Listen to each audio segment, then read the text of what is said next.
नमस्कार साथियों, आप सभी का मेरे YouTube चैनल में स्वागत है। आज मैं बायोलॉजी यानी कि जीव विज्ञान के कुछ प्रश्न लेकर उपस्थित हुई हूँ और जो भी प्रश्न मैं लाई हूँ उनको डिटेलिंग के साथ समझाने की कोशिश की है। उम्मीद है आपको अच्छा लगेगा। तो चलिए शुरू करते हैं अपना आज का वीडियो। आज का हमारा पहला प्रश्न है कि जीवन का भौतिक आधार किसे कहा गया है। Which is the physical basis of life. Option है ए केंद्रक यानी न्यूक्लियस, बी कोशिका यानी सेल, सी जीवद्रव्य यानी प्रोटोप्लाज्म और डी भोजन यानी कि फूड। तो इसका सही उत्तर है ऑप्शन नंबर सी प्रोटोप्लाज्म यानी कि जीवद्रव्य। जीवद्रव्य को हक्सले नामक वैज्ञानिक ने जीवन का आधार माना था और उन्होंने कहा था कि फिज़िकल बेसिस ऑफ लाइफ हमारा प्रोटोप्लाज्म ही है जो सेल में होता है। और इसको प्रोटोप्लाज्म नाम पुरकिंजे और ह्यूगो वॉन मोल ने दिया था। इसमें जल सबसे ज़्यादा होता है, लगभग 70 से 85%। और यह प्रोटीन, कार्बोहाइड्रेट, अकार्बनिक लवण, वसा, प्रोटीन, न्यूक्लियर प्रोटीन तथा अन्य यौगिकों से मिलकर बना होता है। जीवद्रव्य मिलकर बना होता है कोशिका द्रव्य और केंद्रक द्रव्य। हमारे सेल में यानी कोशिका में दो तरह के द्रव्य होते हैं, कोशिका द्रव्य और केंद्रक द्रव्य। तो जीवद्रव्य इन्हीं दोनों को मिलाकर कहा जाता है। जैसा कि आप फिगर में देख सकते हैं कि प्रोटोप्लाज्म न्यूक्लियस और साइटोप्लाज्म से मिलकर बना होता है। साइटोप्लाज्म भी एक द्रव्य है, कोशिका द्रव्य जिसे कहते हैं, और न्यूक्लियस जिसे केंद्रक कहते हैं, जिसमें क्रोमेटिन मटेरियल रहता है और न्यूक्लियोलस रहता है। और साइटोप्लाज्म में सारे सेल ऑर्गेनल्स रहते हैं। तब जब ये दोनों कलेक्टिव हो जाते हैं तब हम उसे कहते हैं साइटोप्लाज्म। माफ़ कीजिएगा, प्रोटोप्लाज्म कहते हैं। हमारा आज का दूसरा प्रश्न है, मानव शरीर की सबसे बड़ी कोशिका कौन सी होती है। Which cell is the longest cell in human body. Option A तंत्रिका कोशिका यानी नर्व सेल, ऑप्शन बी त्वचा कोशिका यानी स्किन सेल, ऑप्शन सी श्वेत रक्त कोशिका यानी white blood cell, option D लाल रक्त कोशिका यानी कि रेड ब्लड सेल। तो इसका सही उत्तर है तंत्रिका कोशिका यानी कि नर्व सेल, जो कि सबसे बड़ी और लंबी होती है। ये नर्वस सिस्टम का कह सकते हैं बेसिक यूनिट है। जिस सिस्टम में तंत्र के द्वारा विभिन्न अंगों का नियंत्रण और अंगों और वातावरण में सामंजस्य स्थापित होता है उसे नर्वस सिस्टम कहते हैं। नर्वस सिस्टम में मस्तिष्क, मेरुरज्जु यानी मस्तिष्क यानी कि ब्रेन और मेरुरज्जु यानी कि स्पाइनल कॉर्ड से मिलकर बनता है। तंत्रिका कोशिका यानी कि नर्व सेल नर्वस सिस्टम की रचनात्मक एवं क्रियात्मक इकाई होती है। यहाँ ये बात ध्यान देने योग्य है कि रचनात्मक और क्रियात्मक इकाई होती है। इससे प्राणी को वातावरण में होने वाले परिवर्तनों की जानकारी प्राप्त होती तथा एक कोशिकीय प्राणी जैसे अमीबा इत्यादि में तंत्रिका तंत्र नहीं पाया जाता। यानी हम कह सकते हैं जो कम विकसित प्राणी हैं उनमें नर्वस सिस्टम नहीं पाया जाता। यह फिगर एक प्रारूपिक तंत्रिका कोशिका का है, यानी कि टिपिकल नर्व सेल आप कह सकते हैं, जो कि दो पार्ट से मिलकर बनी होती है। एक्सॉन जो कि लंबी ब्रांच आपको दिख रही है, और ये डेंड्राइट, ये इस तरह का स्ट्रक्चर आपको दिख रहा है। तो ये सबसे लंबी कोशिका होती है हमारी नर्वस सिस्टम की और ह्यूमन बॉडी की हम कहेंगे। आज का तीसरा प्रश्न है, प्रोटीन एक बहुलक है, ये किन छोटे छोटे एकलक से मिलकर बना होता है। Protein is a polymer made up of which monomer. तो ऑप्शन ए शर्करा, option B nucleotide, option C वसाम्ल यानी फैटी एसिड, और ऑप्शन डी अमीनो अम्ल यानी कि अमीनो एसिड। तो इसका सही आंसर है option number D amino acid यानी कि अमीनो अम्ल। Protein carbon, hydrogen, oxygen, nitrogen के यौगिक होते हैं। प्रोटीन बनाने वाली इकाई को अमीनो अम्ल कहते हैं। प्रोटीन कोशिका के विभिन्न अवयव व कोशिका कला के निर्माण में महत्वपूर्ण भूमिका निभाती है। एंजाइम निर्माण में भी प्रोटीन बहुत सहायक होते हैं। अमीनो अम्ल यानी कि अमीनो एसिड दो प्रकार के होते हैं। पहला नॉन एसेंशियल, ये वे अमीनो एसिड हैं जिनका निर्माण शरीर में हो जाता है, और जबकि एसेंशियल अमीनो एसिड खाद्य से प्राप्त होते हैं। जैसा कि आप फिगर में देख सकते हैं कि एक अमीनो एसिड का ये टिपिकल फार्मूला है, जिसमें ऑक्सीजन, कार्बन, नाइट्रोजन और यहाँ पर एक एल्काइल ग्रुप होता है और हाइड्रोजन, इन सब से मिलकर ये बनता है एक अमीनो एसिड। ये इसका टिपिकल फॉर्मूला है। प्रश्न नंबर 4 है, पौधों में भोजन किस रूप में संचित रहता है? In plants food is stored in which form? Option A starch, option B protein, option C वसा यानी फैट और ऑप्शन डी पानी यानी कि वाटर। तो इसका सही उत्तर है ऑप्शन ए स्टार्च। स्टार्च एक कार्बोहाइड्रेट है जिसके फॉर्म में पौधों में भोजन संचित रहता है। स्टार्च एक अविलेय कार्बोहाइड्रेट है या पॉलीसेकेराइड हम कह सकते हैं, जो कई मोनोसेकेराइड से मिलकर बना होता है। कवक यानी फंगस को छोड़कर सभी पौधों में भोजन स्टार्च के रूप में स्टोर होता है। स्टार्च ग्रेन कई आकार में हो सकते हैं, जैसे कि अंडाकार, गोल, चपटे आदि। कैना का सबसे छोटा व चावल का स्टार्च सबसे बड़ा होता है। आप वैसे जानते होंगे स्टार्च वही है जो हम कपड़ों में कलफ लगाने के लिए इस्तेमाल करते हैं। अरारोट है, कॉर्न स्टार्च है, ये सब स्टार्च के ही उदाहरण हैं। स्टार्च एक पॉलीसेकेराइड है जिसमें कार्बन, हाइड्रोजन और ऑक्सीजन पाया जाता है। ये ग्लूकोज के कई मॉलिक्यूल से मिलकर बनता है, तो इसीलिए इसे पॉलीसेकेराइड कहते हैं।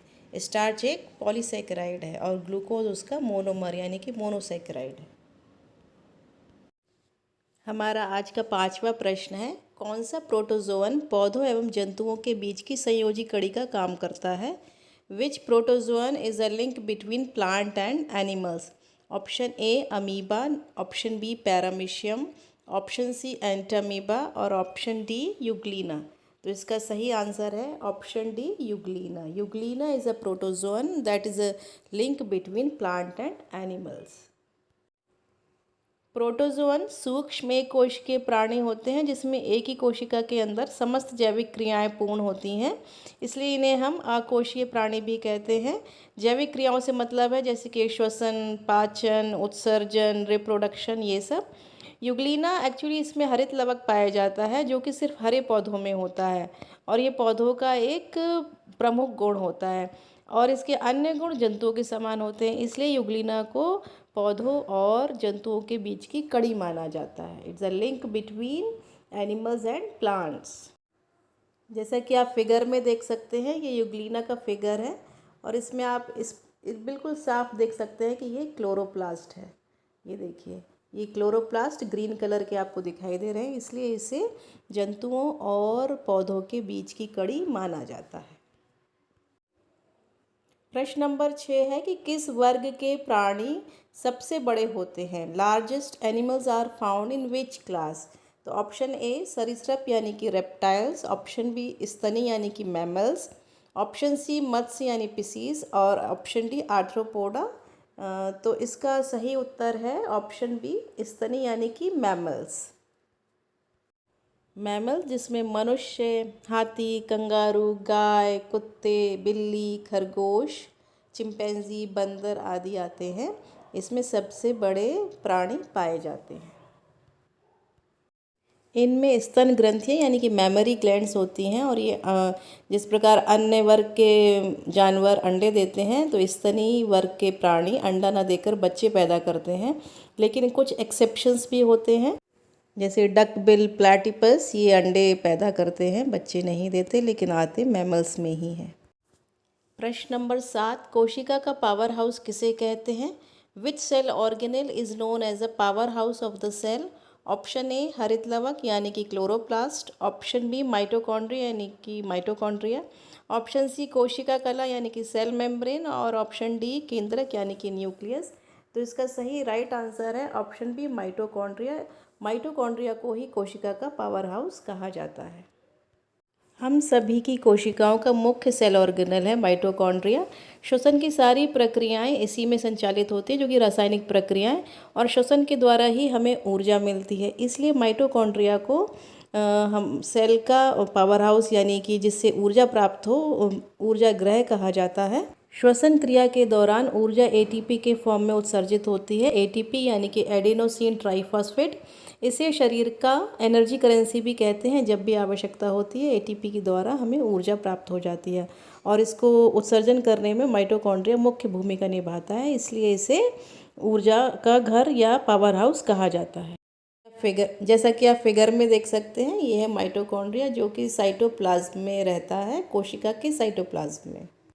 प्रश्न नंबर 8 है, मेंडल ने आनुवंशिकता के नियम प्रतिपादित करने के लिए किस पौधे पर प्रयोग किए थे? Which plant was used by Mendel to propose law of inheritance? Option number A सेम यानी French bean, option number B आलू यानी पोटैटो, ऑप्शन नंबर सी मटर यानी पीज और ऑप्शन नंबर डी टोमेटो। तो इसका सही आंसर है ऑप्शन नंबर सी मटर यानी कि पीज।